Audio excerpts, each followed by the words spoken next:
Good morning. This is Father Stephen Kelly from St. John's Church in Detroit. We're continuing our series of daily morning meditations where we generally look at one or another of the lessons that are assigned for morning or evening prayer. It is known as the Daily Office Lecture, and today is the last day of the St. Michael's Conference for Youth here at the Manresa Retreat Center. We've had about 50 kids, 20 staff, and we have spent the week worshiping, learning, time of great fellowship. But unfortunately, it comes to an end today. So please do keep us in your prayers. There'll be a lot of tears shed for the end of a wonderful week. And of course, please pray for travel mercies as the Michaelites head back to their homes and take home with them this rekindled faith in Jesus Christ as Lord. I thought today for Saturday, let's take a look at the lesson that's assigned from the first book of Samuel, chapter 4, beginning at verse 12. Now remember, we left off last time we looked at the book of Samuel, when Samuel was a young child and was left in the temple by his mother because Samuel was a fulfillment of a pledge and a promise made by Hannah to dedicate him to the service of the temple. And so now what we do know is that, of course, God speaks to Samuel in a particular way.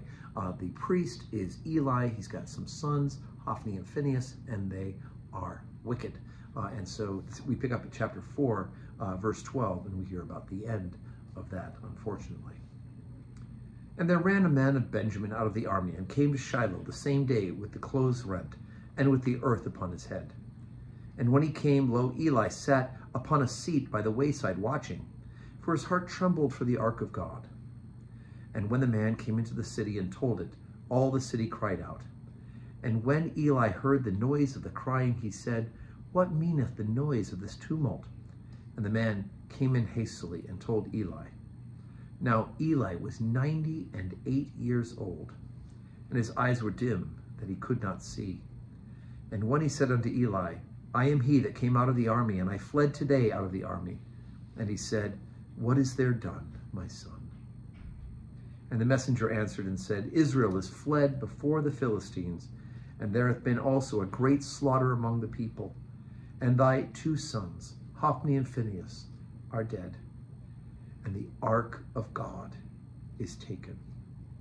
And it came to pass that when he made mention of the ark of God, that he fell from off the seat backward by the side of the gate, and his neck brake, and he died. For he was an old man and heavy, and he had judged Israel 40 years. And his daughter-in-law, Phinehas' wife, was with child, near to be delivered, and when she heard the tidings that the ark of God was taken, and that her father-in-law and her husband were dead, she bowed herself and travailed, for her pains came upon her.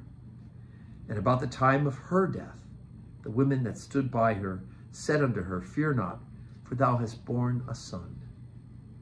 But she answered not, neither did she regard it. And she named the child Ichabod, saying, The glory is departed from Israel, because the ark of God was taken, and because of her father-in-law and of her husband. And she said, The glory is departed from Israel, for the ark of God is taken. Okay, so we hear, of course, that the Philistines have now defeated, at least temporarily, the army. But even more tragic is that the ark, right, that wonderful place where the 10 Commandments have been placed, the mercy seat of God, which the people of Israel used to carry into battle, and the presence of God would overwhelm their enemies. Obviously, God was not pleased with the people of Israel in this case, and they allowed the ark to be taken. Phinehas and Hophni, the wicked sons, die in the battle, and Eli dies as well, and at the end of that era. And of course, Samuel now will take a leading role in the governing, the judging of Israel. And of course, from this, we will eventually get the kings, and more importantly, a particular king, King David. So anyway, you can read ahead after verse 22 and find out what happens with the ark. So today is Saturday, no public worship. Of course, we're here at St. Mike's. But tomorrow we gather together to glorify God, to edify the people, to receive the word of God, and to receive him in the Blessed Sacrament. And of course, to be encouraged in the fellowship of the saints. We also after the 10 o'clock service tomorrow, have the burial of Eleanor Johnson Tuttle. And she is the daughter of the 10th rector of St. John's Church, I.C. Johnson, who was rector from 1934 to 1962. So anyway, so please join us tomorrow for worship, 7:30 morning prayer, 8 o'clock Holy Communion, 10 o'clock Holy Communion, or 5:30 evening prayer with the opportunity to receive communion. And may your Sunday be a day that is full of blessings.